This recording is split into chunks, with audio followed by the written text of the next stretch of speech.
I would not be where I am today. I would not get to do the amazing things that I get to do on a daily basis. I would not get to work with the most awesome people that I get to work with if it wasn't for Todd Anderson and how he mentored and coached and taught and inspired me. This is a special Thanks for the Inspiration episode of the Stark Reflections podcast.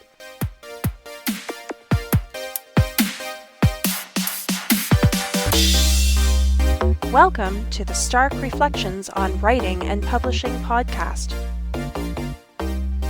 There has never been a better time for writers. More information, options, and opportunities are available to you, but navigating these requires insight. Join Mark Leslie Lefebvre as he draws upon more than a quarter century of experience as a writer, a bookseller, and a trusted book industry consultant to explore and reflect on the writing and publishing landscape to help you make informed choices on your writer journey.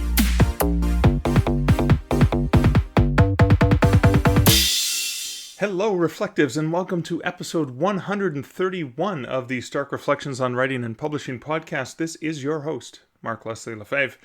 This episode is another one of those special Thanks for the Inspiration episodes. This is a Thanks for the Inspiration, Todd Anderson. I'm going to get to that in just a moment. First, let me do some personal updates as well as read some comments.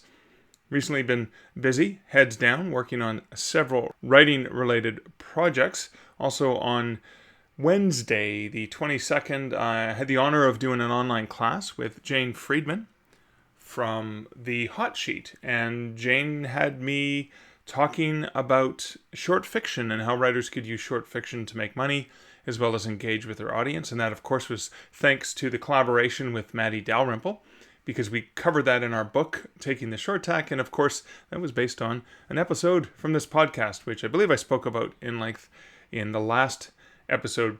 It was a wonderful seminar, great questions from the audience. It went about an hour and a half, but I was a little bit frazzled coming into it. So I was at the very last minute refining and updating the presentation. I wanted to add a few extra things. I wanted to delete a bunch of things, try to keep it in time, etc. And I was running up to, there was a lot going on with Draft to Digital, and I ended up running out of time to go and have a shower and shave. So I realized I had just 5 minutes before showtime, before we had to log on and test everything. So I rushed in to shower and shave, and in my rushing, I didn't realize I had nicked the side of my head. I came back, we set up, we tested some things. This was using a Zoom video chat. So we're behind the scenes as the students are all filtering into the virtual meeting. And we're just, getting everything up and running. And I didn't notice till I finished the presentation. I ended up leaving my office, and Liz looked at me in horror and said, "Oh my God, were you bleeding the whole time that you were doing your class?" And I went, "What do you mean bleeding?" And she said, "Look at the side of your head." And there was a cut on the side of my head, and it was leaking down the side of my head. Now, fortunately, and maybe we can thank the good people at Zoom, there is a setting in Zoom where you can actually touch up your appearance, and I've heard that people are using that. So I did do that, but I also, because I was rushing, I didn't have time to close the blind and change the lighting. I often try to change the lighting using a softer yellow light that's just off to the other side of me. And maybe it was a combination of the Zoom setting plus the white bright light coming in from the window that you couldn't see the side of my head was bleeding. I asked Jane and Mark, who's a tech guy behind the scenes, if they had seen, they could see the blood, because I couldn't see it on my own screen when I was looking back in reflection. And I think Jane made a funny comment that said, well, no, they were a lot more fascinated with all the skulls behind you. Obviously not with my own skull, but with all the skulls on the bookshelves behind me. So I thought that was really, really funny. I shared that picture on Instagram with a bleeding head, and a lot of people said, well, that's kind of on brand for you as a horror author, isn't it? So I thought that was kind of cute, and I thought I would share that here. Now I'm just going to share a few comments from recent episodes.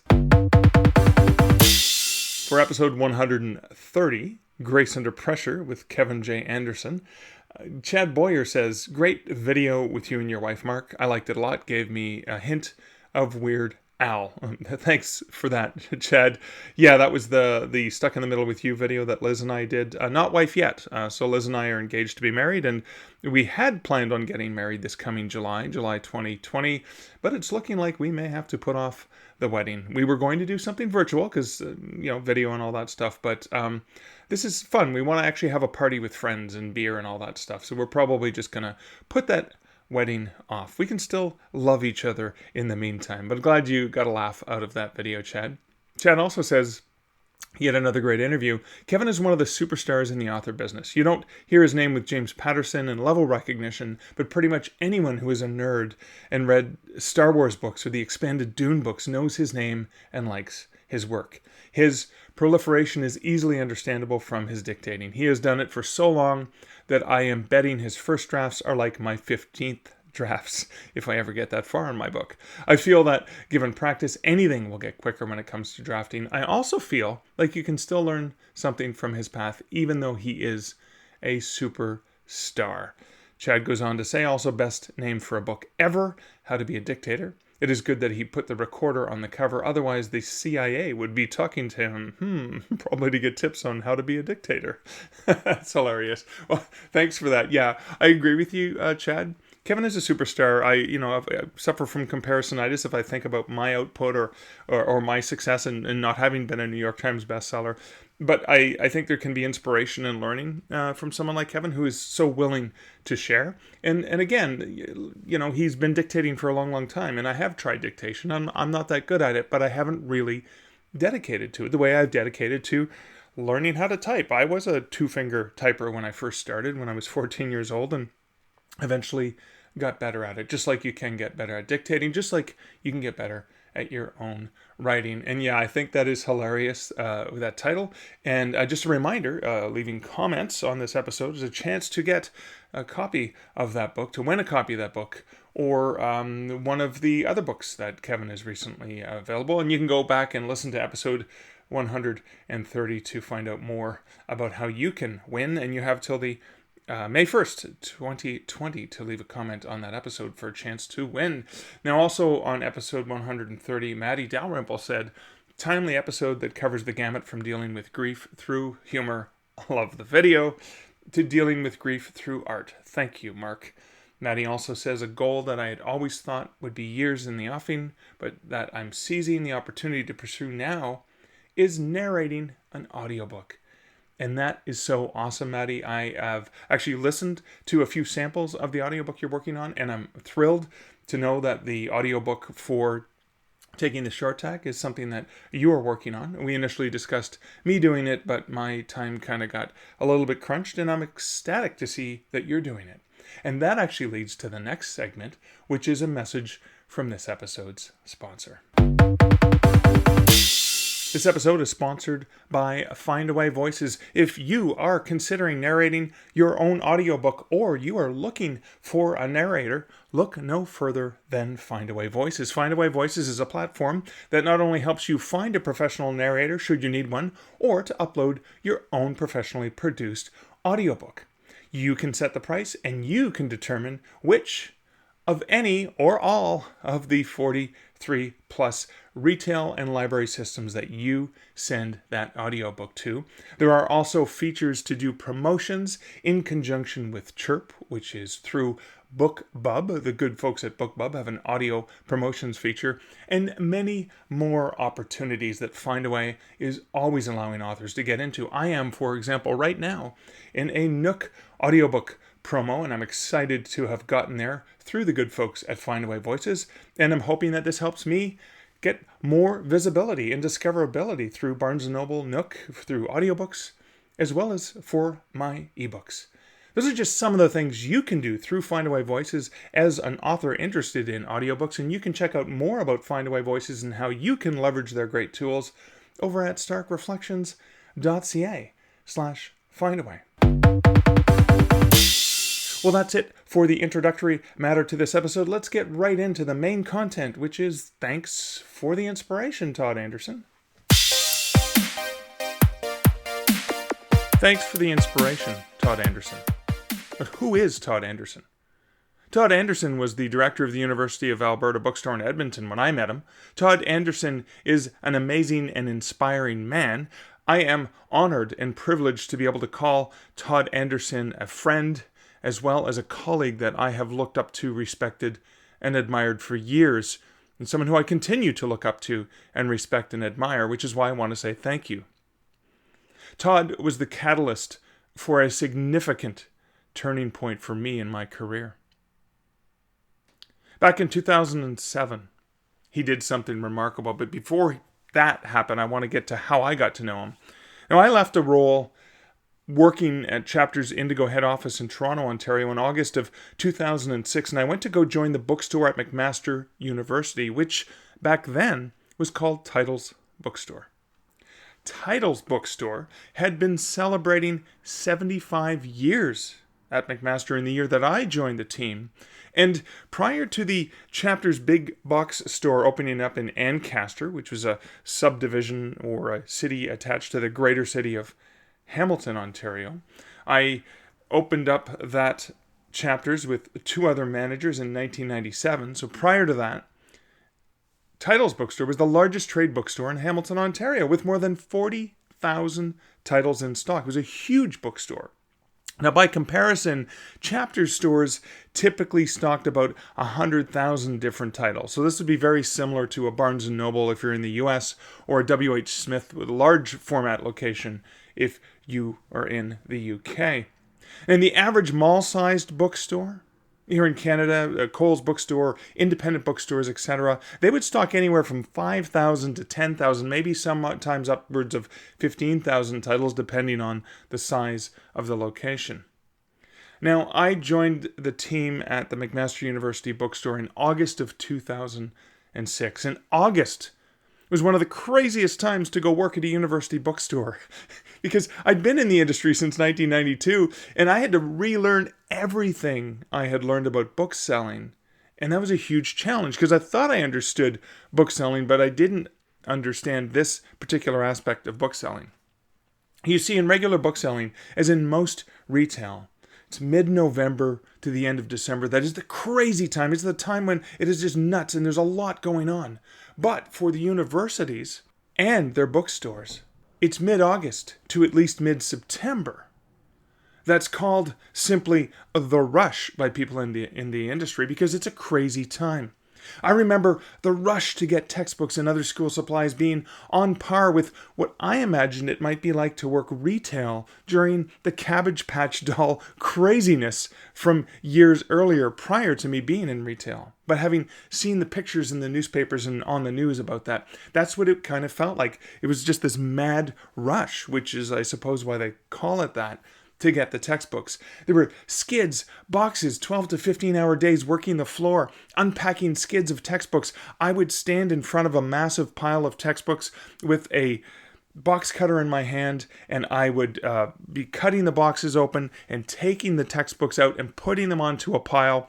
I would get interrupted to answer customer service questions or help students and their parents find the appropriate books that they were looking for, just to turn around and find the pile had disappeared. I remember spending hours and hours just unpacking boxes, and just as soon as I finished, the books were gone, and the next skid was being brought out from the receiving team from the back room. It was this incredible craziness where it felt like you were only out there for an hour, but it was a 15-hour day, and thousands and thousands and thousands of books going through. So it was a crazy rush. It was a crazy system. It was wonderful as well. I got to meet and interact with so many amazing people, and I got to bone up on my own customer service skills because I learned some amazing things from that era.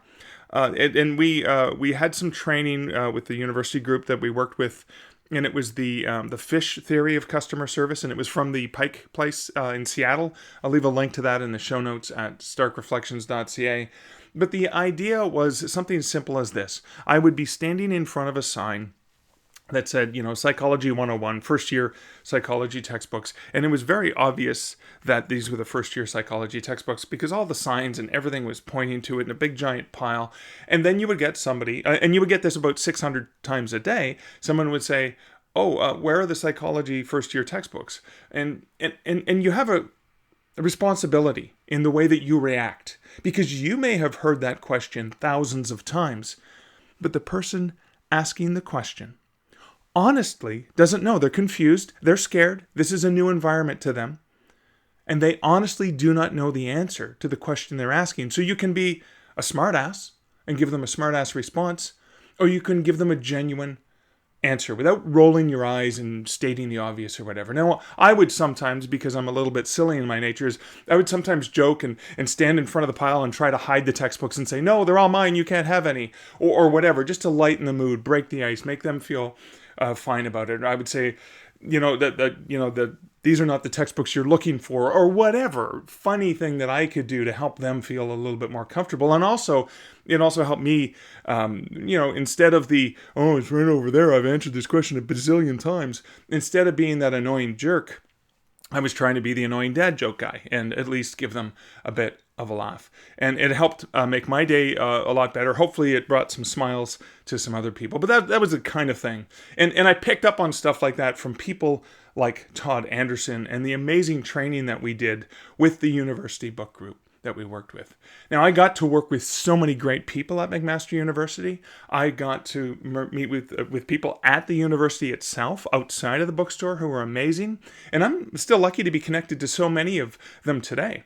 I mean, it also, as I alluded to, allowed me to get to meet a whole new group of amazing folks from the University Bookstore Group across the country, as well as across North America, with different groups that the Titles Bookstore participated in. And folks like this amazing leader and thinker, Chris Tabor from Queen's University, the technically savvy and yet really funny and charming Randy Dalphin, who is on the tech team from the University of Waterloo, Serum, who, if you watched a recent video that I did with a whiskey tasting with Craig Martell and Serum, he was the tech guy at the Concordia University bookstore. So there's so many other great folks that I got to meet, and too numerous to get into because they're all still fantastic people. But I want to get to Todd Anderson because he was the director from the University of Alberta bookstore, and he was behind the purchase of an espresso book machine. So an espresso book machine, if you're not familiar with it, is a giant machine that was basically, Dane Neller's the CEO of On Demand Books from New York. They had adapted some technology that basically took these really giant printers, Xerox printers and different, for the interior of the book, as well as different printers for the cover of the book, and combined it with a machinery and built-in robots that would basically allow you to make a trade paperback book right on the spot in the store from two digital files, a digital file for the interior of the book and a digital file for the front cover flat of the book. Right there in about 15 minutes. The whole idea behind the name espresso is that you could have a book in the same amount of time that you could order an espresso. And so back in 2007, Todd, as the director of the University of Alberta bookstore, was the first location in Canada and the fourth location in the world to own an espresso book machine. Now, he did this as a way to assist students with more affordable textbooks, because what you could do is, if you were willing to work with a collaborative partner such as McGraw-Hill Ryerson in Canada was an amazing partner in this, Nelson Canada as well, would allow you, instead of purchasing a full textbook that was maybe 18 chapters and cost $200 or $150, working collaboratively with the professor, with the faculty member, the instructor, the teacher, and the publisher. If the instructor said they wanted this textbook, but they only wanted 6 of the 18 chapters, the publisher worked to provide just those 6 chapters. The bookstore could publish just those 6 chapters in a much smaller, much more affordable book, so that the student was paying far less for the book. It was also something that could be produced on site, so it removed the returns from the industry. And the student would actually read the entire book rather than just 10% or 30% of the book. So everyone was happy. Everyone won. It actually is a process that saves students millions of dollars. So having seen the machine in operation, having listened to Todd talk about what he could do with this, and then also seeing the university bookstore doing some amazing, unique things by doing custom printing for people on campus, for faculty members who wanted to do a special edition of of a classic text, like a Dickens text, for example, with their own introduction, and raise money for the local library, etc., or the Alumni Association. So I came up with a plan when I was the director. No, I was not the director. I was the book operations manager at the bookstore. Worked collaboratively with Donna, who was the director of the bookstore, and I believe still is to this day, and came up with a plan that I wanted to use $170,000 US from the reserve that the bookstore had put aside. Now, the bookstore at McMaster University was run by the Department of Student Affairs, and all of the profit and money that went into it, some would go into a reserve for a rainy day, but the money would go back to the Department of Student Affairs, which was used to fund student services on campus, which would be health services, which would be clubs and societies, which would be the student-funded groups on campus. So we were there as an independently operated source for revenue for the Department of Student Affairs to assist with student services, which felt good for me. It was an amazing thing that we were doing, and we were focused on trying to save students money and help them purchase the right textbooks at the right time, not the wrong things. So $170,000, and my plan was that we could save students millions of dollars in their textbook fees by working collaboratively with publishers. We would save money on returns, because returns cost publishers and bookstores lots of money in packing and shipping fees, never mind the labor involved in the back and forth, and that we would pay for it within a 3-year period. It ended up, we got the machine, and it actually paid for itself in about 18 months. We did save students millions of dollars. We got to work collaboratively not only with academic publishers, but with other publishers. There were books that were out of print, or the publisher only had 50 in stock, and I needed 100 for a class. And well, it's not fair to ask a publisher to pay a significant amount of money to print 1,000 copies just so they could ship us 100 and we could return 40 of them that didn't sell. That would be the publisher bearing all the costs. So I would sign special contracts and deals to say, well, give me the digital file and I'll print just as much as we need to serve students, because it only takes 15 minutes if somebody wanted a copy of it. And then what I'll do is I'll provide you a report that shows you how many of this book we sold, and then you can invoice me as if you had shipped me the books. But since I'm paying for the paper and the ink, maybe you're charging me slightly less, which means I can charge students less.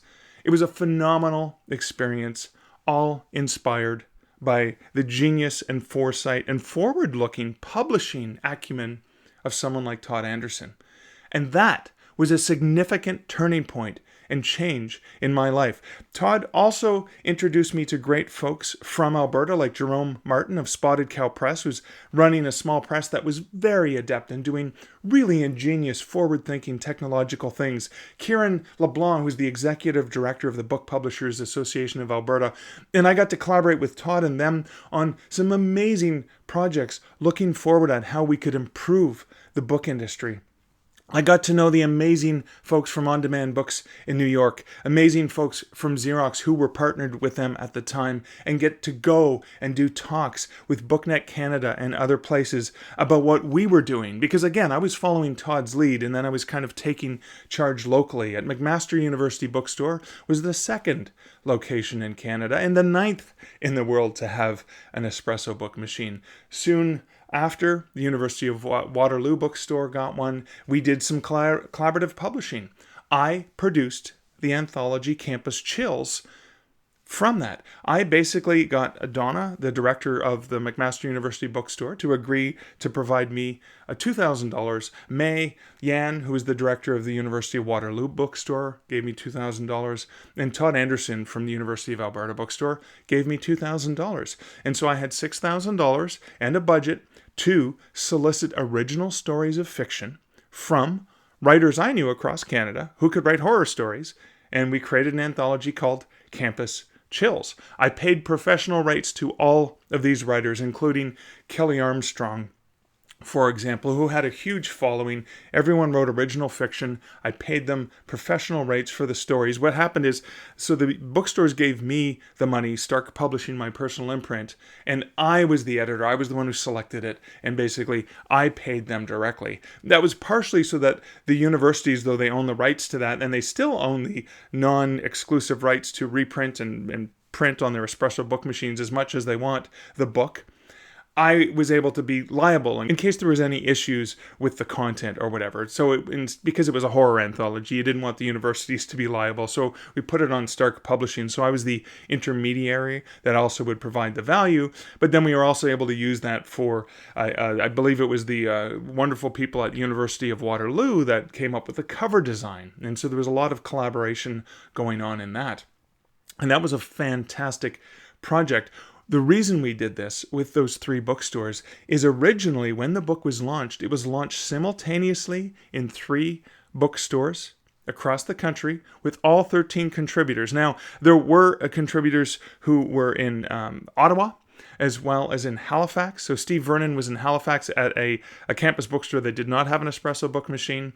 And Carol Weeks and Nancy Kilpatrick went to Ottawa to do a book launch there. And that was one of the things. Now, what we did is we just shipped the books to those locations, but in Waterloo, in Hamilton, and in Edmonton, the authors were there in front of the machine, and they were printing the book right on the spot. The whole idea was to bring foot traffic into those stores. You couldn't order it online. You couldn't get it from Amazon. You had to go to those stores. Ironically, I learned a little bit something about pirates and plagiarism and all that. Well, not plagiarism, but piracy. And I learned that I actually found on BitTorrent a scanned copy of one of the books because someone was so desperate. People were so desperate to want to get the book. I realized we weren't doing ourselves a favor by limiting the availability. We were doing ourselves a disservice because people just wanted to read it. So I immediately went to Ingram Lightning Source, made the book available everywhere so that any independent bookstore or chain bookstore or on Amazon or Chapters, Indigo, wherever you could order the book. And you still can order the book as a print-on-demand book to this day. I later made it available as an ebook at a reduced price. And again, it was an amazing opportunity for me that came from inspiration from Todd Anderson. It was that experience, as well as turning that little operation into a mini self-publishing operation that worked collaboratively with local authors to help them realize their dreams of seeing the books in play. And doing that and trying to help these authors get their books out there in print, but then also I was experimenting with helping them get them set up to sell ebooks through Amazon, Kindle, or through Kobo. And that's when I realized that there was more things for me to do. Todd had helped open my eyes up to looking forward in the industry. I connected with some good folks at Kobo. Ben Dugas was my contact there, helped set me up with an account where I could upload files to get them published to Kobo. But it wasn't all that long after that, doing all of this activity, that I realized that there could be a better way. When I had worked at head office for Chapters Indigo, I was responsible for creating a system that I called SYME, S-Y-M-E, System for Manual Entry, and it was a way to get smaller publishers who couldn't provide XML-based Onyx files to the systems to allow them to be able to enter and upload their title data so that Chapters could have the books available on their website for people to buy. And so, similarly, I was hired by Kobo in 2011 to come up with a solution for self-published authors. So I was basing it on the experience I had had when I built a similar system for Chapters Indigo, and that's basically where Kobo Writing Life came out of. Now that obviously led to an amazing experience with some phenomenal people at Kobo, and I'm proud to have worked there as well with some fantastic leaders in the industry. And then, of course, I got to know so many other people in the industry, as well as the good folks at Draft to Digital. And shortly after leaving Kobo, I decided I hadn't had enough of being able to build cool things with awesome people. So I decided to join that team part-time, where I get to do great work with amazing people who are building awesome tools for writers to help them out. But when I look at my career and I look at the pivoting point as a bookseller, I honestly believe that I owe a huge gratitude, debt, and thanks to Todd Anderson for being a leader, being a forward-thinking, publishing individual, book-selling individual that I listened to, I looked up to, and admired so much. Todd inspired me in so many ways to think differently, to look for new opportunities, to look for how we could apply digital to make publishing and book selling better. And so I say, thank you, Todd Anderson, for the inspiration. You continue to inspire me to this day, because when I'm looking at things that I am privileged that I get to do, when I think about the amazing people that I work with today, and folks at Drafted Digital, the developers and the creative people and the customer service reps that I get to interact with as we build things for authors, I reflect back to the leadership, the integrity, and the conviction that Todd Anderson had. And that inspired me. That was a major pivot point for me in my book selling, my publishing industry persona. So thank you, Todd Anderson, for the inspiration.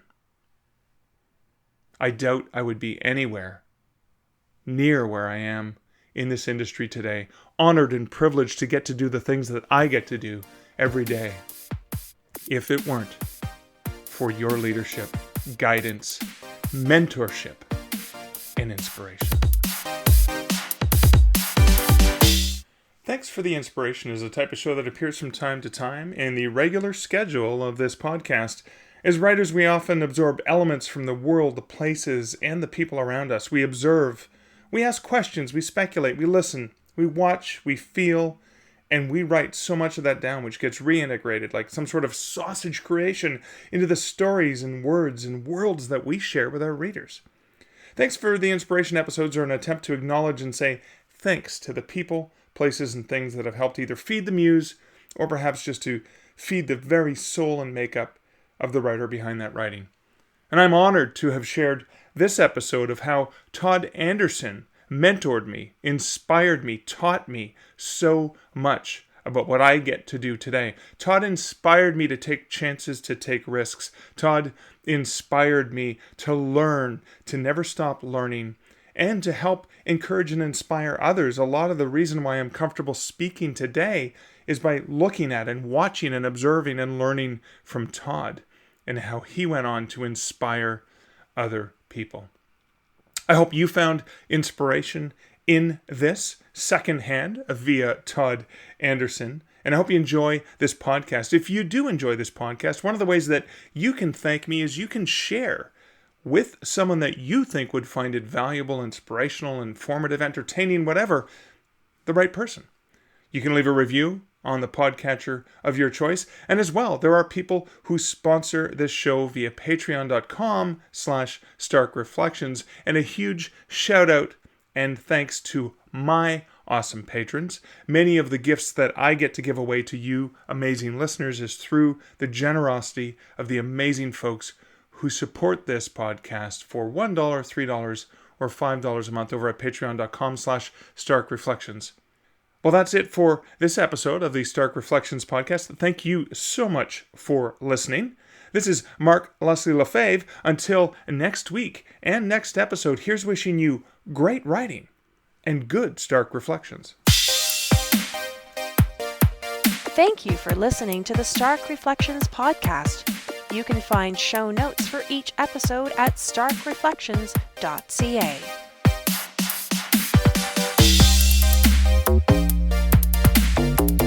The music for this podcast, Laser Groove, was composed and produced by Kevin MacLeod. Check out more of Kevin's great music at incomptech.com.